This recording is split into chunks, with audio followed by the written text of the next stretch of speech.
Some letters are unfinished. May mga sorry na hindi na nasabi. At may mga I love you na dumating ng huli. But that doesn't mean the love wasn't real. Hindi lahat ng LSS masaya. Minsan, ito yung mga kwentong paulit-ulit na bumabalik sa ating isipan. Yung hindi mo pa rin kayang bitawan o kalimutan. May bagay ka bang hindi mo masabi? Isulat mo na yan. Basahin natin. This is Liham Santi Sessions. With me, John Santos.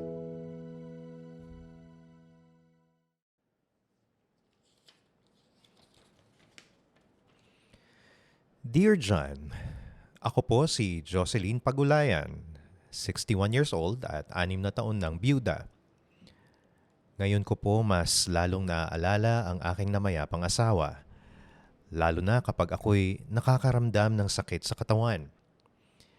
Hinahanap-hanap ko ang kanyang pag-aalaga at pagmamahal. Noong siya'y nabubuhay pa, 3 beses po akong na-stroke. Sa kabila ng lahat, buong tiyaga at pagmamahal niya akong inalagaan. Madalas niyang sabihin na sana siya na lang ang magdala ng mga sakit na dumadapo sa akin. Ganun po kalalim ang kanyang pagmamahal. Ngayon, may mga lalaki naghahanap din ng makakasama habang buhay at may ilan akong nakakatsak. Ngunit hindi ko po maramdaman sa kanila ang katulad ng pagmamahal na ibinigay sa akin ng aking asawa. Kaya hindi ko sila maseryoso. Parang wala sa kanila ang pag-ibig na nagmumula sa kaibuturan ng puso. Ang pag-ibig na tumatanggap sa iyo anuman ang pinagdaraanan mo sa buhay. Ako po ay nakatatlong stroke na at may mga pagkakataong naglo-lose memory ako. Kahit paulit-ulit kong ipinapaliwanag na hindi ko ugali ang mag-ignore ng mensahe, minsan ay nakakalimot ako dahil sa aking kondisyon. Ngunit tila hindi nila ako maunawaan. Kaya mas pinipili ko na lamang manahimik.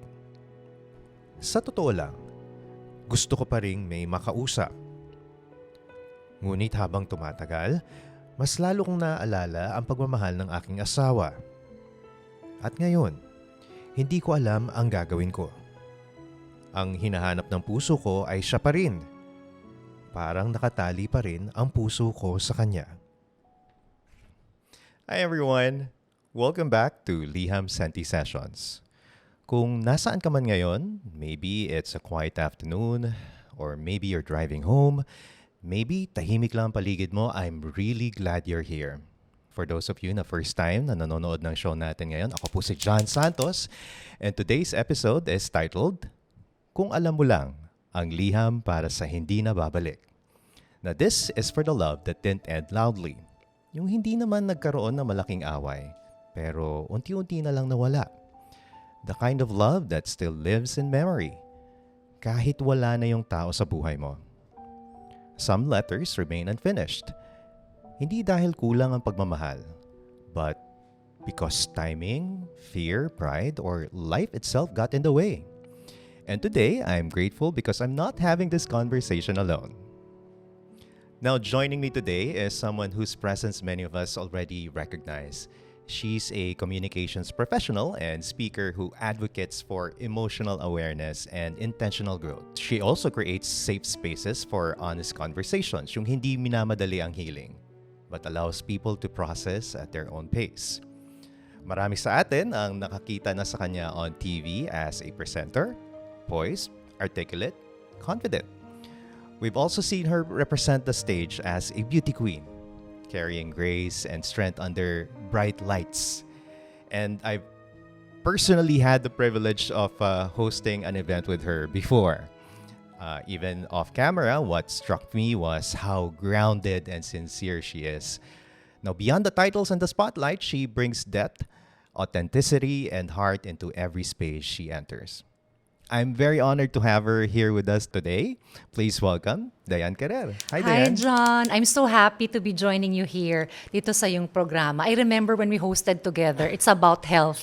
Health, yes. Oo. Kung So- doon ginagaling sakit, ito naman, sakit sa puso. Sakit sa puso. Ibang healing ito, parang masakit. And we are not just going to talk about one heart problem, one heart issue, but four. So this is the first time we're doing this. And again, as I said kanina, we're very happy and honored to have you here with us. Thank you for saying yes to my invitation. And thank you for inviting me. It's my honor actually. Salamat, John.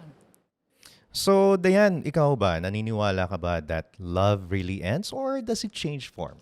Actually, I think I succumb to that idea that it changes forms. Nagtatransform yung pag-ibig. Kasi minsan yung isang relasyon natatapos, pero hindi ka natatapos na mahalin yung tao na yon. So, nag-iiba lang yung forma niya. You still care for that person kahit hindi na kayo magkasama. And considering also, for example, yung length ng relationship or you've been together, hindi naman kinakailangan kalimutan also. It stays in the memory, but you as a person na naiwan, hindi natatapos yun doon, as you said. Kailangan, well, most likely, we need to move forward. Dire-diretso pa rin tayo. We need to open ourselves pagdating sa love as one of the things that we need to consider also, di ba? So, yeah, I agree with what you said. Medyo mahirap siya, but kumbaga parang may healing process tayo na pagdadaanan, but it will come. The right person will come eventually. And it's up to you kung tatanggapin mo tong tao na to or hindi. Tsaka pag natatapos yung relasyon ninyo, you care and love for that person from afar. Kahit merong mga sakit na dinulot siguro sa'yo in the past, pero kung totoong mahal mo talaga siya, you'd also like that person to prosper or gusto mo rin na magtagumpay siya kahit hindi na kayo magkasama. Yes, but on this case, dito sa letter natin, kay Miss Jocelyn, it's a story about a person whom she loved and she lost because sumakabilang buhay ang kanyang partner, and she's been with this person for a long time. And the questions that I based on the letter that she sent is mahirap for her to look for someone na kapareho nung nakarelasyon niya. I think that's a question there. Do you really need to look for someone na kaparehong-kapareho nung nakarelasyon mo na nawala na, as I said kanina, naging part na siya ng memory mo? I think wala namang replika ang isang tao, di ba? Walang duplicate. Isa lang ang John, isa lang ang Diane.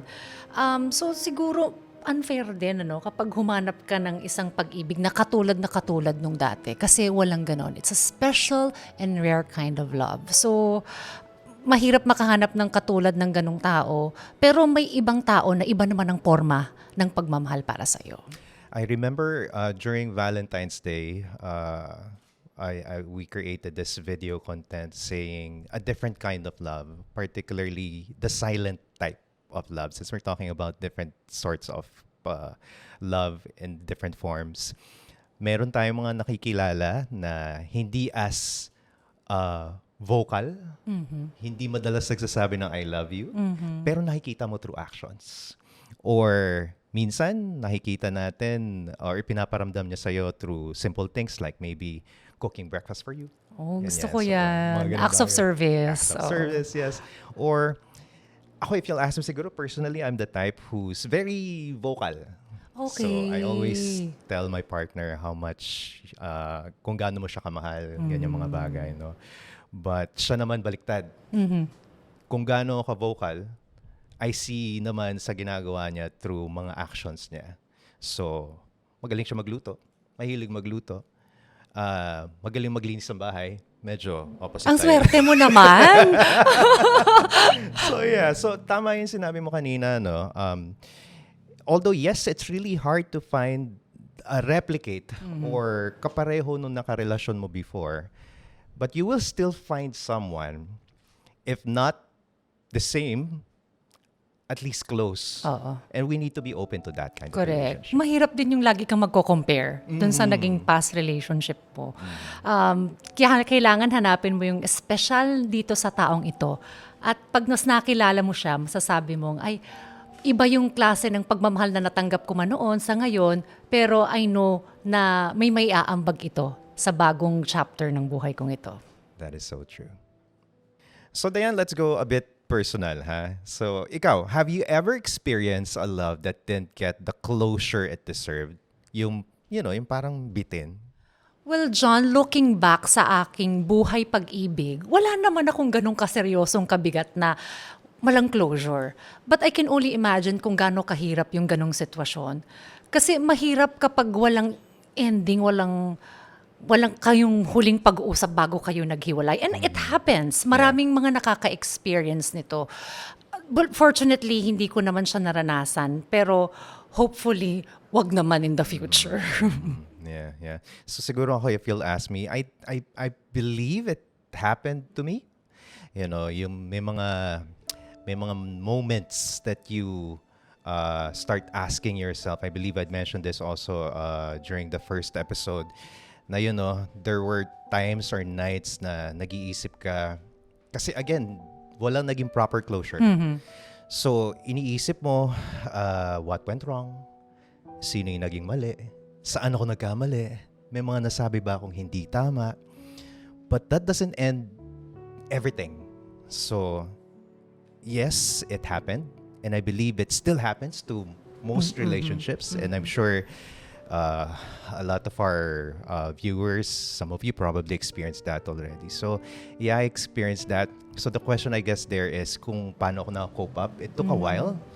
I think you don't really need to pressure yourself to heal agad-agad kung meron mang mga hindi na sagot na tanong when a relationship ended. For me, based on experience, it's okay.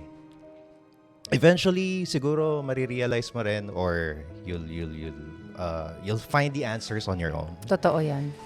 But you need to heal first. And the healing starts from within, with yourself. Probably some of our viewers might be asking, paano ka mag-heal kung hindi naman nasagot yung mga questions sa sarili mo or dun sa relationship mo? For me, it happened naturally. Like what I said, it took a while. And siguro, I'm just lucky na rin in a way that it happened because I found someone, I would say, better. Or, who makes me happy. Cooks for me and cleans the house. So yeah. For our viewers also, if you've experienced this or currently experiencing this, it's okay to ask questions. Again, as I said, may hirapan ka talaga minsan. It'll take a while for you to get the right answers. Sometimes even the wrong answers, dadaan siya. But you need to consider yourself first. Like what I said kanina, everything starts sa sarili mo. Ma'am Jocelyn, napakaganda at napakalalim ng pagmamahal na naranasan ninyo. Hindi lahat ng tao ay nabibigyan ng ganyang klase ng pag-ibig. Yung tipong ng pag-ibig na handang umako ng sakit, magtiis at magmahal ng buong buo. Ang ibig sabihin po nito, tunay kayong minahal ng inyong asawa. Pero you know what, minsan ang totoong pagsubok ng pag-ibig ay ang pagtanggap na mananatili na lang ito bilang alaala. Hindi bilang tanikala na pumipigil sa atin. Normal lang po na hanap-hanapin ninyo ang pagmamahal ng asawa ninyo. Lalo na kapag kayo ay may sakit o nangihina. After all, siya ang naging sandalan ninyo noon. Pero tandaan po ninyo, ang pagmamahal niya ay hindi nawala. Nasa puso nyo pa rin. At bitbit ninyo yon araw-araw. Maaring hindi ninyo kailangan maghanap ng taong kaparehong-kapareho niya. Wala talagang makakapantay sa kanya at hindi naman kailangan. Bawat tao ay may sariling paraan ng pagmamahal. Maaaring ang susunod na makikilala ninyo ay hindi kagaya niya. Pero pwede pa rin siyang magmahal ng totoo, maalaga at tapat sa ibang paraan. Hindi po masama kung hindi pa kayo ready. Hindi rin masama kung gusto ninyo ng may makakausap. Ang mahalaga, huwag ninyong isara ang puso ninyo dahil lang sa takot na baka hindi kayo maintindihan. May mga taong marunong umunawa. Minsan, kusang dumarating na lamang ang tamang tao sa tamang panahon. Hindi kailangan mamili ang puso sa pagitan ng nakaraan at ng kasalukuyan. Maaari ninyong mahalin ang alaala ng inyong asawa at kasabay nito ay payagan ng sarili ninyo na makaramdam muli ng saya at sa pakikipag-usap at pakikipagkilala. Hindi ninyo kailangan palitan ang pagmamahal ninyo sa kanya. Ang kailangan lang ay payagan ng sarili ninyo na mabuhay muli. Hindi lang bilang asawa niya, kundi bilang si Jocelyn na may sariling pangarap, pangangailangan at karapat-dapat na mahalin muli. Ang tunay na pag-ibig ay hindi nawawala. Nag-iiba lang po ito ng anyo. At kung nakikita man kayo ng inyong asawa ngayon, malamang gusto niya na makita kayo muli na nakangiti, may kausap, at may pusong hindi na nakatali sa lungkot, kundi bukas sa pag-asa.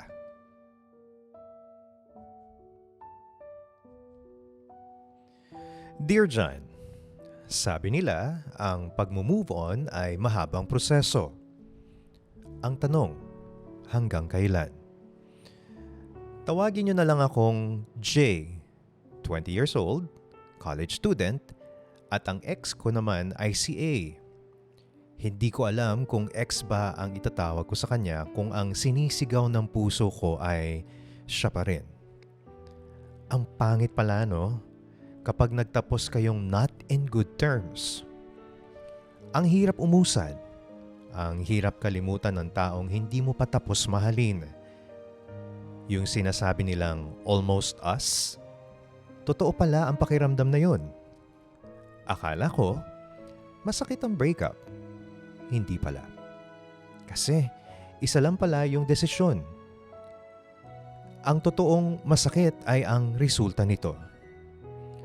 Mga pangyayaring magbabago. Mga nakasanayan mong gawin sa araw-araw kasama ang taong yun. Akala ko sa una lang masakit gaya ng sabi ng iba. Pero ang ibig sabihin nilang una ay hindi pala unang oras, unang araw, linggo, buwan o kahit man ng taon. Dahil hanggang ngayon, masakit pa rin. Siguro nasa ganoong yugto pa rin ako, yung una.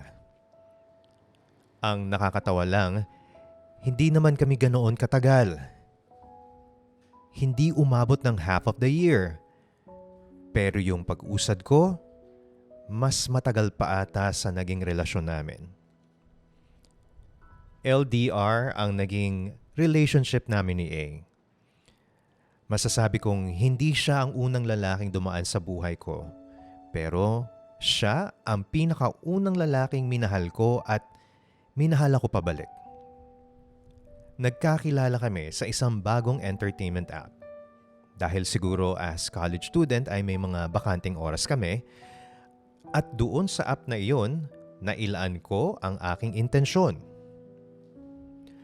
Noong una, masasabi kong he caught my attention agad. Lalo pat ako yung tipo ng babaeng napaka-soft-hearted. Yung tipong madaling mahulog, madaling maloko, at madaling masaktan. Mababaw ang luha kumbaga. At mababaw din ang kaligayahan. Si A kasi yung tipo din ng lalaki na medyo charming. Yung kahit sinong babae ay magkaka-interes sa kanya dahil hindi siya humorless na tao. At alam na alam kung paano kunin ang kiliti ng mga babae. To make the story short, na in love ako sa kanya despite several red flags na dinisregard ko dahil broken siyang tao. Lumaking walang ama at nasa abroad ang ina. Buong akala ko, pagmamahal lang ang kulang sa kanya. At dahil sa kakabigay ko noon, hindi ko namalayan, na-drain na pala ako mentally, emotionally, and financially. Hindi kami nagtagal kasi tinapos ko agad nung naging toxic na, and now, I'm still grieving while he already enjoys the presence of others. Hindi ko siya masisi kung yun ang coping mechanism niya. Ang mapalitan ako dahil wala naman akong karapatan na. Pero ako, ito pa rin. Nasa healing process na hindi ko alam kung hanggang kailan. Jay, hindi mabagal mag-move on. Nasaktan ka lang talaga. Totoo yung nararamdaman mo. Kaya hindi siya basta-basta nawawala. Kasi nasusukat ang sakit sa tagal ng relasyon. May mga taong ilang taon magkasama pero parang ang dali lang makalimot. Meron namang ilang buwan lang pero parang binuhos mo na ang buong puso mo. Kaya nung nawala, pakiramdam mo, wasak ka. Hindi dahil mahina ka, kundi dahil totoo kang nagmahal. Hindi dahil tanga ka, dahil hindi mo pinansin yung mga red flags. Kapag nagmamahal kasi tayo, gusto nating maniwala na magbabago pa, na kaya pa, na baka tayo yung makakatulong. Lalo na kapag alam mong may pinagdadaanan yung tao. Gusto mong ikaw yung maging sandalan niya. Pero tandaan mo rin, hindi mo trabaho ayusin ang isang tao o ang isang taong ayaw ayusin ang sarili niya. Ang totoo, hindi lang siya yung pinipilit mong kalimutan. Pati yung mga plano ninyo, yung mga balang araw, yung mga simpleng bagay na ini-imagine mo nakasama siya. Kaya masakit. Kasi hindi lang tao ang nawala. Pati mga pangarap na nabuo mo kasama siya. Oo, masakit makita na parang okay na siya. Parang ang bilis niyang makamove on. Pero hindi mo alam ang totoo sa likod nun. Hindi lahat ng mukhang masaya ay okay na talaga. At hindi ibig sabihin na ikaw na tahimik lang at umiiyak pa rin minsan ay mahina. Minsan yung mga taong tahimik lang ang pinakatotoong nag-heal. So tanungin mo nga sarili mo, kung bumalik siya ngayon pero ganun pa rin ang ugali niya at trato niya sa'yo, tatanggapin mo ba? Kung ang sagot mo ay hindi na, ibig sabihin, alam mo na ang halaga mo. Nahihirapan ka lang bitawan yung nararamdaman mo ngayon. Pero alam mo na sa isip mo kung ano ang tama. Hindi mo kailangang madaliin ang paghilom. Walang timer ang moving on. May mga araw na okay ka, may mga araw na babalik yung lungkot, and normal lang yon. Parte lahat yan ng proseso. Pero darating yung araw na magigising ka na lang at hindi na siya ang una mong maiisip. Darating yung araw na kaya mo nang maalala siya nang hindi na sumasakit ang dibdib mo. At kapag may dumating na taong kayang mahalin ka nang hindi ka inuubos, doon mo maiintindihan kung bakit hindi nag-work yung sa inyo. Hindi siya ang sayang at hindi siya ang the one that got away. Parte lang siya ng kwento mo. Hindi siya yung buong libro. Tandaan mo to, Jay. Ang taong para sa iyo, hindi mo kailangang ubusin ang sarili mo para lang manatili siya. Sa ngayon, sarili mo muna ang piliin mo. At hindi ka nahuhuli. Hindi ka napag-iiwanan. Dumadaan ka lang sa proseso, sa tamang proseso. At minsan, ang tamang pag-ibig ay dumarating kapag natutunan mo ng mahalin at pahalagahan ang sarili mo nang hindi ka umaasa sa iba. So, in this episode, we talk about stories like a widow still longing for the kind of love her late husband gave her, a young woman stuck in the first stage of moving on, and a love story full of effort pero kulang sa timing. So, Dayan, ikaw, why do you think the loves without closure linger the longest? Kasi we have the tendency to write our own version of love story. Na baka kung kami pa, baka nangyari itong ganitong kagandang ending, o kaya marami siguro kaming mga napuntahan na places together. Do you create and imagine na memories Pero ikaw lang yung nagsusulat nun, hindi kasama yung partner mo. And that's the hard part. Na yun yung version mo lang. And hindi na yun mangyayari. And then you keep holding on that story na ikaw yung nagsulat. But the sad part, hindi talaga yun magkakatotoo kasi ikaw lang yung nagsulat nun. And tapos na, kumbaga. Parang, but yeah, in addition to that, you have a lot of questions. You're questioning yourself, what if ganito yung ginawa ko? What if ganito? What if nilaban ko pa? Diba? So, minsan yung mga answers na yun, for some, pag hindi nasasagot, it takes a while para magkaroon ng proper closure. So, ikaw naman, if you could say, kung alam mo lang to someone from your past, ano ang gusto mong sabihin? Oh, kung alam mo lang kung gaano karami yung pagmamahal na kaya kong ibigay. Ayoko nang ituloy. Baka marami mag-PM, joke. Hindi, I mean, yung kung gaano, kung alam mo lang kung gaano karami yung pagmamahal na kaya kong ibigay. Siguro, baka iba yung ending. Pero, to be honest with you, John, wala naman din akong pagsisisi. Kung ano yung estado ko ngayon, masaya ako, so no regrets. Ako siguro naman, if you'll ask me, again, yung question is, kung alam mo lang, Ang lalim nun, ah. Lalim nun, no? Kasi, I had this relationship in the past na I was left hanging. Okay. So, again, Sino yan sugurin syempre, natin? hindi natin babalikan itong person na to. I'm just kidding. So, but yeah, I was left hanging and then suddenly I found out na meron na siyang iba. So, again, walang closure. Hindi nagkaroon ng immediate closure that time because ang daming tanong sa isip ko, bakit nangyari to? Ako ba yung nagkulang? Saan ako nagkulang? May mga bagay ba akong hindi nasabi? May mga bagay ba akong nasabi na, naka-apekto sa kanya?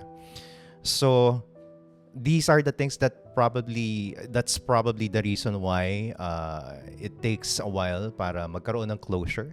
Ang tapos na. Okay, so Diane, our next letter is coming from JC, and this letter is para daw sa kanyang ex-partner na si Dear Ann. And by the way, both JC and Ann are members of the LGBT. So Dear Ann, sa loob ng 7 taon, wala akong naging hangad kundi ang mabigyan ka ng secure at magandang buhay. Kahit nahihirapan ako at maraming iniisip, walang araw na hindi ka nawala sa isip ko. Hindi man ako naging perpekto sa lahat ng aspeto ng relationship natin, pero pinipilit kong mas maging mabuti at maging better para sa ating dalawa, lalong-lalo na para sa'yo. Ang dami nating pangarap noon. May mga lugar na gustong puntahan at kainan, pati kung saan tayo titira sa pagtanda. Lahat ng yun sinisikap kong tuparin. Pero hindi pa rin naging sapat yung effort ko. Aminado naman akong kahinaan ko talaga ang emotional at communication part.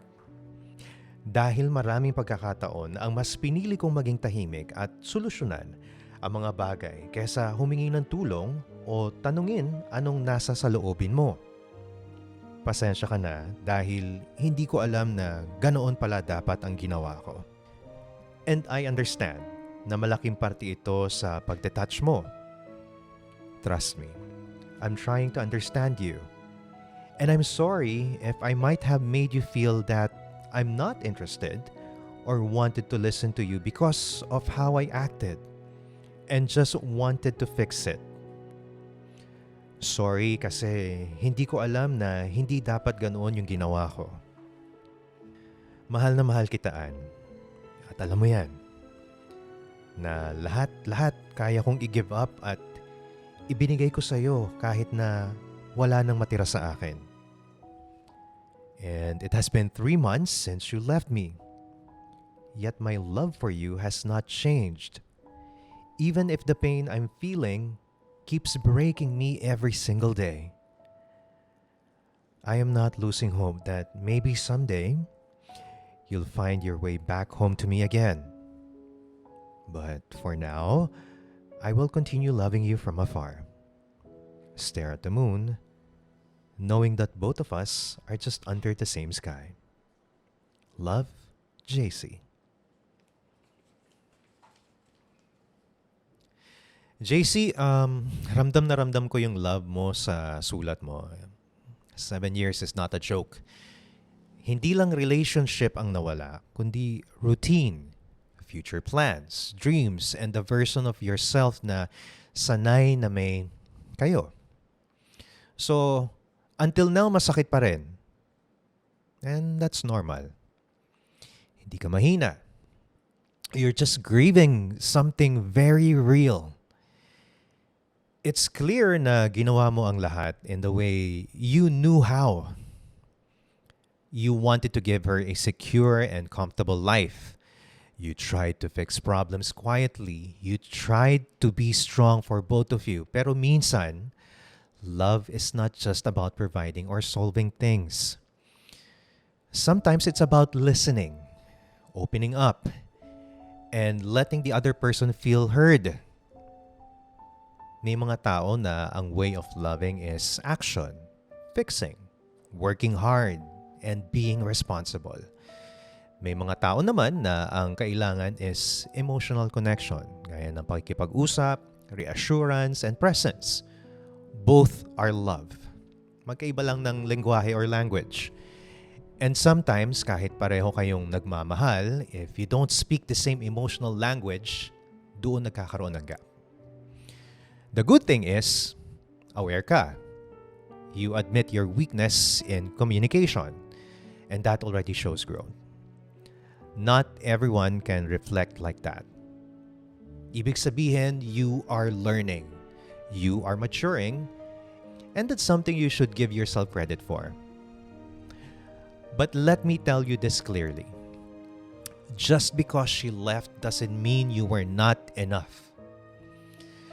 Sometimes people leave not because kulang ka, but because they are tired, confused, or simply need something different.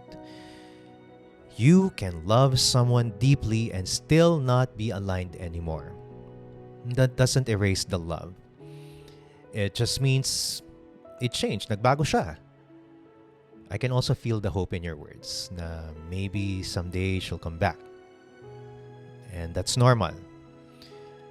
When you love someone for 7 years, you don't just switch it off. But habang umaasa ka, make sure you're not putting your life on hold. Because here's the truth. Loving someone should not mean losing yourself completely. And in your letter, you said you gave everything, even if nothing was left for you. That's beautiful, but it's also dangerous. Real love should not drain you empty. It should not leave you with nothing. Tanungin mo yung sarili mo. If she comes back tomorrow, are you coming back as a whole person? Or someone still broken and waiting? Maybe right now she feels like home. But sometimes home is not a person. Sometimes home is a version of you that feels safe, steady, and secure in yourself. 3 months is short compared to 7 years. Healing will take time. Some days, you'll feel strong. Some days, you'll miss her so much it physically hurts. And that's part of it. That's love adjusting to absence. If she's meant to return, she will. Not because she waited in pain, but because both of you grew. And if she doesn't, it doesn't mean the 7 years were wasted. It shaped you. It taught you how deeply you can love. For now, JC, it's okay to still love her from afar. But slowly, learn to love yourself with the same intensity. Kasi JC, you deserve a love where you don't have to give up everything just to be chosen. You deserve someone who chooses you fully and not someone you have to hold on to alone. We grew up believing love conquers all. Pero in reality, minsan hindi. Sometimes there's love, but, wrong timing. May pagmamahal, pero hindi pa emotionally ready. May effort, pero magkaiba na kayo ng direksyon. So, ikaw, Dayan, do you think love is enough? I think marami pang ibang factors na dapat i-consider bukod sa pagmamahal. Lalo na kapag hindi pantay yung pagmamahal na ibinibigay ng parehas. Lalo na kapag merong abusado na rin dun sa relationship or kaya ikaw nagmamahal ka but the other party doesn't appreciate the love that you give. Minsan binabaliwala pa, sinasayang lahat ng effort mo. Tapos mapapatanong ka na lang, bakit ganun? Parang unfair naman ito. So I think love should be there, should be on the table. Pero dapat marami pang ibang mga factors na i-consider. Respect, appreciation, even compatibility kailangan meron din. And nabanggit mo nga, timing. Baka minsan may ibang pangarap yung isa, tapos hindi sumasabay yung isa, minsan iniiwanan ka, minsan ang bilis nung isa, hindi kayo sabay. And I think the best way for that relationship is to actually end it. Pero kahit mag-iwalay kayo or hindi kayo para sa isa't isa, you still care for that person, lalo na kung totoo yung pagmamahal mo sa kanya. Pero unahin mo rin minsan yung sarili mo. For me, love is give and take. Correct. So, may bibigay ako sa'yo. Although sometimes I don't expect, but for as long as I know that the person loves me back in return, again, parang yung kanina na pag-uusapan natin, sometimes people don't say how much you love that person back, but pinapakita naman niya through actions. But in this situation, as you said, is it worth fighting for? Yung tipong you're not at the same level na ikaw na lang yung palaging give ng give. And sometimes, of course, in the reality, you expect something in return, but walang naibibigay sa'yo. So the question there is, do you still need to pursue that type of relationship? Oo. Tsaka self-respect din siguro. Pag ubus ka na, teka muna, di ba? Parang bakit ganun? Wag naman, relasyon ito. Two-way ito. Yes. Kailangan i-fill in mo rin yung love tank ko the way I also fill in your love tank. And yes, tama ka dun sa part when you said na you need to always put yourself a priority.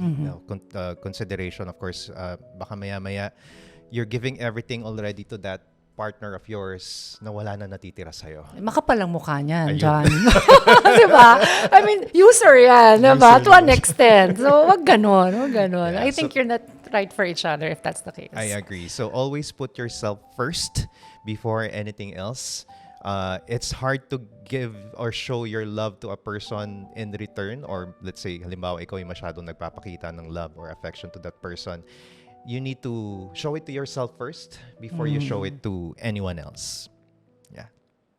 So, Dayan, we're down with our last letter. And this letter naman is coming from Ace, whose story basically is about a relationship na bigla na lang natapos without proper goodbyes. So, here we go. Dear John, hi, good day po sa inyo.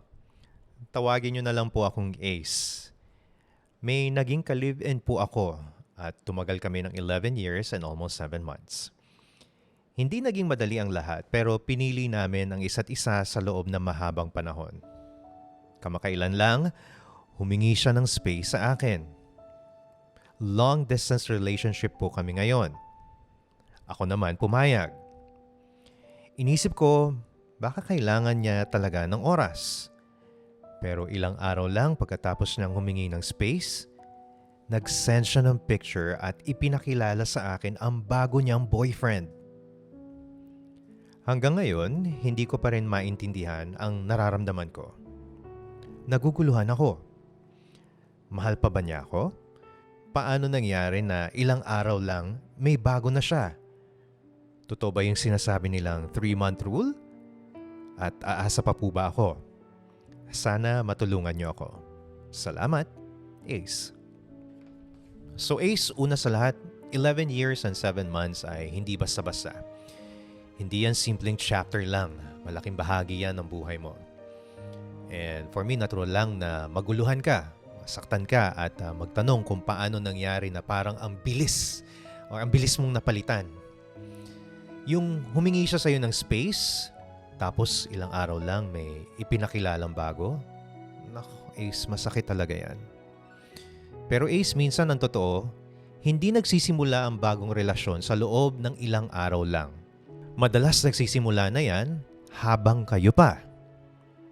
Mahirap mang tanggapin pero mas makakatulong sa'yo ang katotohanan kaysa umasa ka sa baka.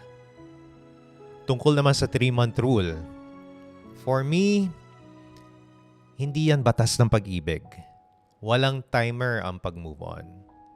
May mga tao na may kapalit agad, hindi dahil hindi naging mahalaga ang nakaraan, kundi dahil matagal na silang emotionally na nakaalis bago pa nila sinabi sa'yo. At may mga tao naman na taon ang binibilang bago tuluyang maka-let go. So, iba-iba tayo. Ang mas mahalagang tanong ngayon ay, hindi mahal pa ba niya ako? Kundi, pinipili pa ba niya ako? At base sa actions niya, sa letter you sent, malinaw na hindi na. Masakit man, pero doon ka dapat tumingin sa ginawa niya. Hindi sa mga alaala ninyo. Yung 11 years ninyo, totoo yan. Minahal mo siya ng totoo. Pero hindi mo kailangan maghintay sa taong malinaw nang may iba ng pinili. Hindi ka option ace at hindi ka reserba. Sa ngayon, hindi mo kailangan maging matatag ka agad. Umiyak ka kung kailangan. Magalit ka kung kailangan. Pero huwag kang aasa sa taong hindi na malinaw ang pinaparamdam sa'yo.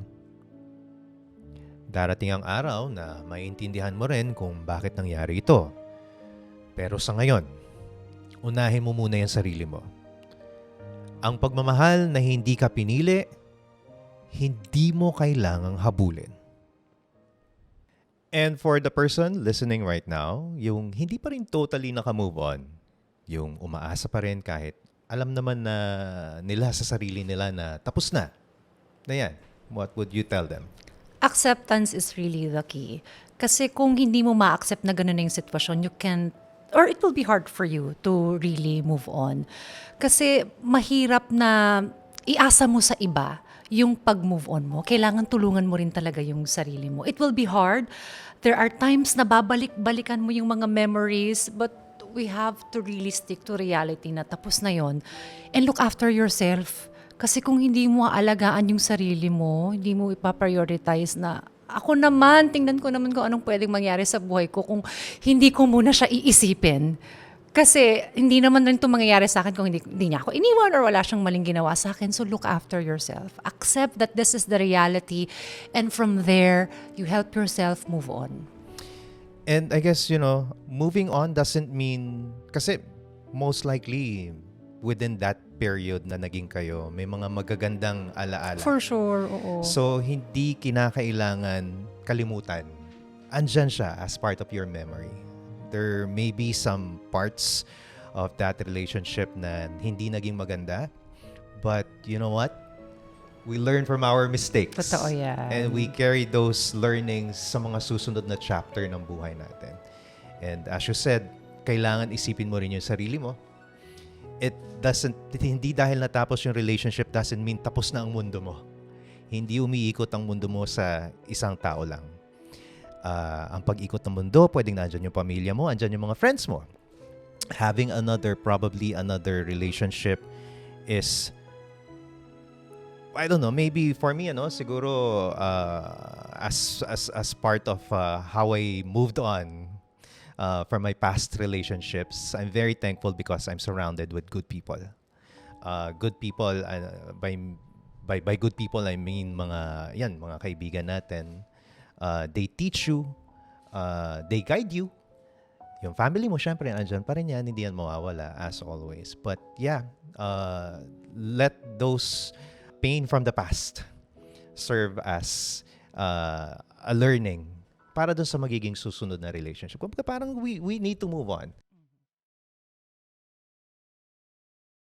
Diane, thank you so much again for joining us in this episode, for allowing us to get to know you more. The Diane beyond the presenter and the beauty queen. Maraming salamat. Thank you Dayan. also, John. I had fun at marami rin akong natutunan. Actually, bukod sa nag-enjoy ako, parang nasaktan din ako sa mga letter sender. Hindi nyo deserve yun na ganyan ang pakiramdam niyo. There's more to life. Marami pang pwede kayong mangyari sa buhay nyo. I'm excited for the next chapter of your life after yung mga advice mo. If they just practice that by heart and put into action yung mga na-recommend mong gawin din nila, I'm excited for them. This will be a new chapter for them. I'm excited for the love that they will receive after this episode. Thank you so much, Dayan. So, Dayan, before we close, what is one truth about love that you learned the hard way? Alam mo tayo kasi minsan, mahilig tayong mag-romanticize na parang feeling natin dapat lahat ng pag-ibig na mararanasan natin ideal.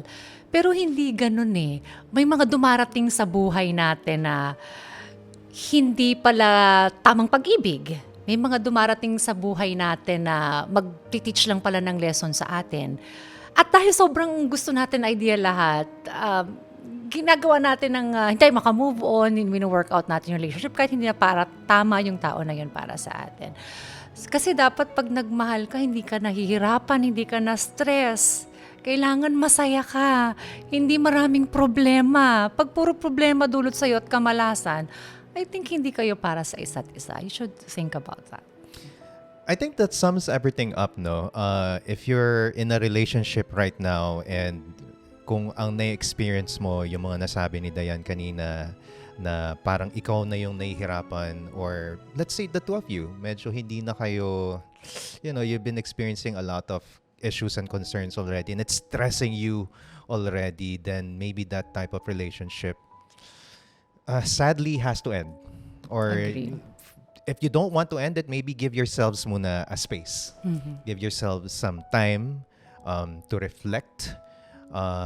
And what you just mentioned is actually one of the learnings about love, no? And there's a lot actually na I'm sure our viewers can also share their thoughts through this post or through this episode. Kayo, ano yung mga learnings ninyo about love? Marami yan, I'm sure. So please comment down. To everyone listening, some letters are unfinished. May mga sorry na hindi na nasabi at may mga I love you na dumating ng huli. But that doesn't mean the love wasn't real. Maybe today isn't about closure. Maybe it's about acknowledgement. Acknowledging that you love deeply. Na totoo ang nararamdaman mo. Na hindi ka nagkulang sa pagmamahal. And even if they're not coming back, you're still here, still capable of loving again, and still deserving of a love that stays. So this has been Liham Santi Sessions. Ako po si John Santos. And I am Dayan Carrer. Now, if this episode felt like a letter you never got to send, maybe today, kahit paano, nasabi mo rin. Until the next one. Maraming salamat sa pakikinig. May kwento ka rin ba na hanggang ngayon na hindi mo pa rin mabitawan? Sulat mo na yan at isend sa link na nasa description ng episode na to. Malay mo, yan ang susunod nating babasahin. Dahil lahat ng liham na may puso ay welcome dito. Gusto mo rin ba ng kasama sa healing journey mo? Be part of our LSS community. Follow Liham Santi Sessions on Facebook, Instagram, YouTube, and Spotify para lagi kang updated sa mga bagong episodes. Muli, ako si John Santos at ito ang safe space mo. Liham Santi Sessions.